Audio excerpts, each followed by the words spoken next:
Hello guys, मेरे YouTube channel में आपका स्वागत है। मेरा नाम मनमोह मिश्रा। तो आज मैं आपको इस वीडियो में आईटीआई मल्टी कैप फंड का रिव्यू करके बताने वाला हूं। तो वीडियो बड़ा डिटेल में होगा। मैं आपको इसमें एक्सेल शीट में फंडामेंटल एनालिसिस करके दिखाऊंगा और मैं लास्ट में आपको कंक्लूजन में ये भी बताऊंगा कि आपको इसमें इन्वेस्टमेंट करना चाहिए या नहीं करना चाहिए, और अगर आपको इसमें इन्वेस्टमेंट करना चाहिए तो कितने साल तक करना चाहिए। तो मेरे चैनल को सब्सक्राइब जरूर कर दीजिएगा। मैं शुरू लाता देता हूँ, चलिए शुरू करते हैं। तो जैसे कि आप मेरे यहाँ पे स्क्रीन पे देख पा रहे होंगे, आईटीआई मल्टी कैप फंड, इसे अगर आप लॉन्च ऑन डेट देखें तो 15 में 2019 है। मतलब इस फंड को अगर आप देखें तो 5.5 इयर्स हो चुके हैं लॉन्च होते होते। तो आप देख पा रहे हैं कि इसका जो कैटेगरी रिटर्न है 5.5 इयर्स में 21.56% तक का रिटर्न है। लेकिन इस पर्टिकुलर फंड का अगर आप रिटर्न देखें 5.5 इयर्स में तो 19.3% तक का रिटर्न है। तो पहला पॉइंट अगर आप देखा जाए तो इसने कैटेगरी बीटिंग रिटर्न नहीं दे रखा है।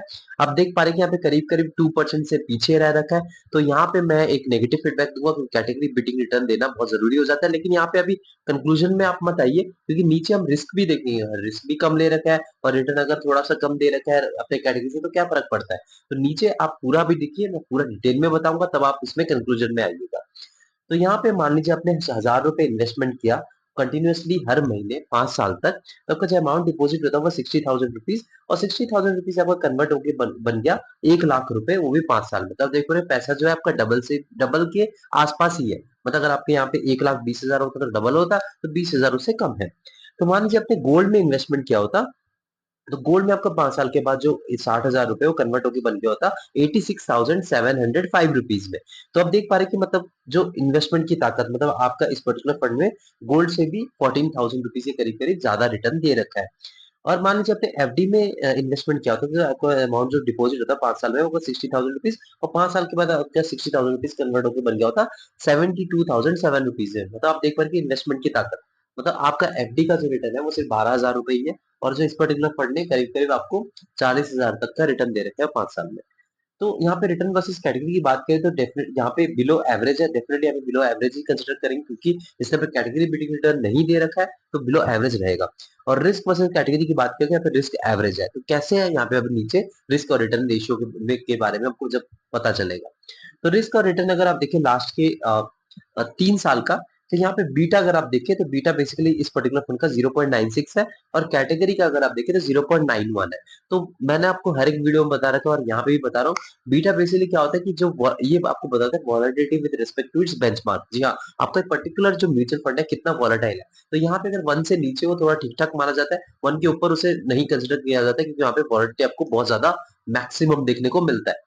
तो यहाँ पे अगर आप बीटा देखा जाए तो इस पर्टिकुलर कैटेगरी का देखें, तो इस पर्टिकुलर फंड का देखें तो 0.96 है, कैटेगरी 0.91 है।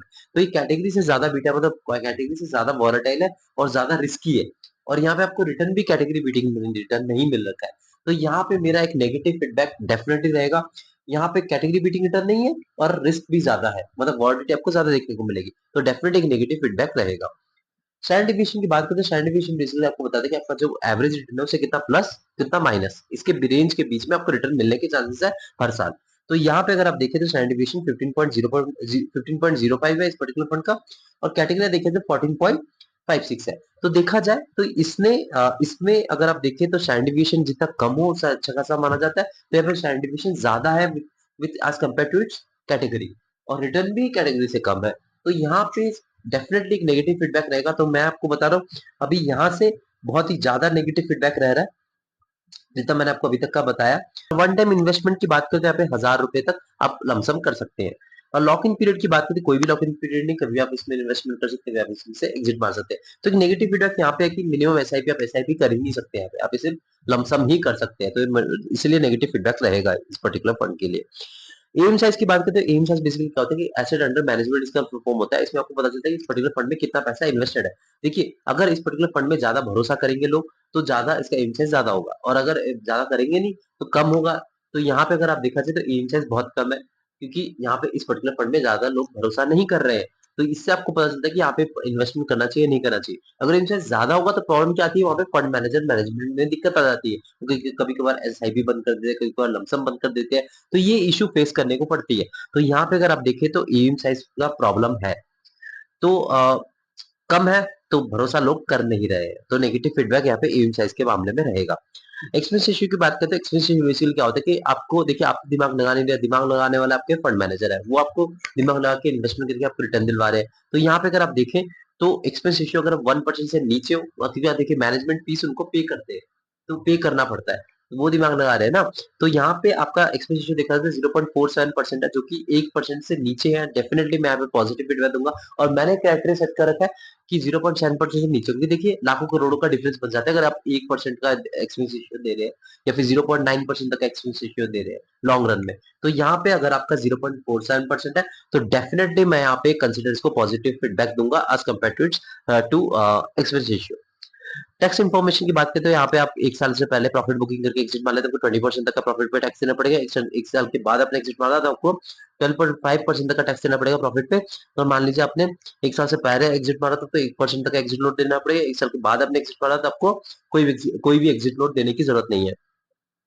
तो मार्केट कैपिटल की बात करते हैं, यहाँ पे मिड कैप में 28.7% तक एलोकेशन है, स्मॉल कैप में 25% तक एलोकेशन है, लार्ज कैप में 46.53% तक एलोकेशन है, डेप्ट एनालिसिस में 0.05% तक एलोकेशन है। तो देखिए यहाँ पे एक मल्टी कैप कैटेगरी का फंड है, तो यहाँ पे 25% हर कैटेगरी का फंड होना चाहिए। तो आप देख रहे हैं मिनिमम सब में 25 है, लेकिन इन्होंने थोड़ा बहुत लार्ज कैप पे ज्यादा एलोकेट कर रखा है। लेकिन वो उससे फायदा क्या है, देखिए यहाँ पे स्मॉल कैप और आपका मिड कैप, तो उसी में 53% तक एलोकेशन है, तो यहाँ पे रिस्क ही ज्यादा बन जा रहा है डेफिनेटली। तो रिस्की फंड है, और इसमें सबसे बड़ी बात है कैटेगरी से बीटिंग रिटर्न नहीं है और रिस्क भी ज्यादा ले रहे हैं, तो यहाँ पे मैं नेगेटिव फीडबैक दूंगा। और सेक्टर एलोकेशन की बात करते हैं, यहाँ पे इंडस्ट्रियल सेक्टर में 20.11% का एलोकेशन है, फाइनेंशियल सर्विसेज में 18.25% का एलोकेशन है, कंज्यूमर सेक्टर में 13.83% का एलोकेशन है, बेसिक मेटल्स में 11.72% का एलोकेशन है, टेक्नोलॉजी सेक्टर में 10.44% का एलोकेशन है, हेल्थ केयर में 7.94% तक एलोकेशन है, कंज्यूमर डिफेंसिव में 5.35% तक का एलोकेशन है, एनर्जी सेक्टर में 4.08% तक एलोकेशन है, कम्युनिकेशन सर्विसेज में 3.11% तक एलोकेशन है, रियल एस्टेट में 2.17% तक का एलोकेशन है। तो एलोकेशन के मामले में प्रॉपर्ली डाइवर्सिफाई हो रखा है। आप देख पा रहे हैं कि यहाँ पे ऊपर के जो 5 सेक्टर्स है, industrials, financial services, consumer cyclical, basic metal और टेक्नोलॉजी, अगर ये 5 सेक्टर आपको अच्छा खासा रिटर्न दिलवाते हैं, तो आपके पर्टिकुलर फंड भी अच्छा खासा रिटर्न दिलवाएगा।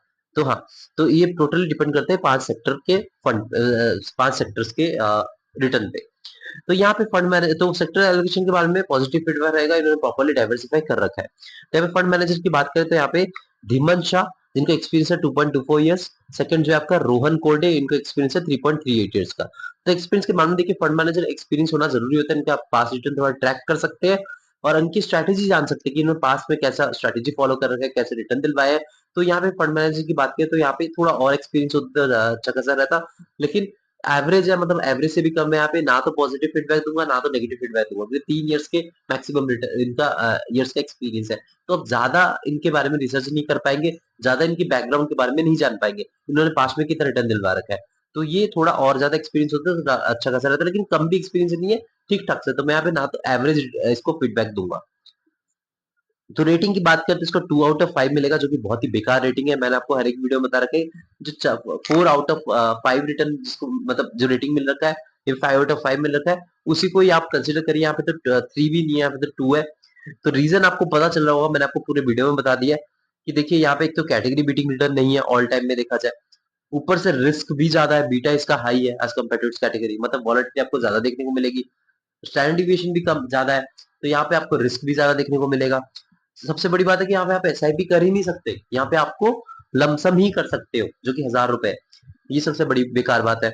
और दूसरी चीज एयूएम साइज भी कम है, मतलब लोगों का ज्यादा भरोसा नहीं है, तो इसमें सिर्फ अच्छा ही है वो आपका एक्सपेंस रेशियो, जो कि बहुत ही कम है, 0.47%। उसके अलावा मुझे इस पर्टिकुलर फंड में कुछ अच्छा नहीं लगा, मार्केट कैपिटल भी कुछ ज्यादा खास नहीं है, सेक्टर एलोकेशन ठीक ठाक है, लेकिन ओवरऑल इसको 2 आउट ऑफ 5 मिलेगा। तो मेरा सजेशन रहेगा आप इस पर्टिकुलर फंड में इन्वेस्टमेंट ना करें तो अच्छा है, आप दूसरे कैटेगरी के मल्टी कैप को आप चूज कर सकते हैं।